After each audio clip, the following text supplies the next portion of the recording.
কিরে বাবা, এত সকাল সকাল কোথায় যাচ্ছিস? মামা বাড়ি যাচ্ছি।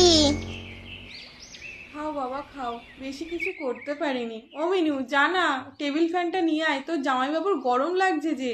যাচ্ছি যাচ্ছি, আগে জিজুর ফটোটা তুলে নিই, ফেসবুকে পোস্ট করতে হবে তো। বাবাকে বড় থালায় দিলে, আমাকে ছোট থালায় দিলে কেন? এই যা, ও মিনু, আমার দাদু ভাইরে তুই ছোট থালায় খেতে দিলি? ও ছোট বলেই ছোট থালায় দিয়েছি। বাবার মতো আমাকেও মাছ ভাজাটা বড় দাও। আগে ওটা খেয়ে শেষ কর, তারপরে বড় মাছ দেবো। এই শুনছো, জামাই তো এখানেই বসে আছে, গিফটটা তাহলে এখানেই দিয়ে দাও। আমিও তো এখানে বসে রয়েছি, আমাকেও গিফট দাও। তাহলে তুই বিয়ে কর, তোর শ্বশুর বাড়ি থেকে অনেক গিফট পাবি। বিয়ে? ঠিক আছে, তাহলে আমি কালকে বিয়ে করবো।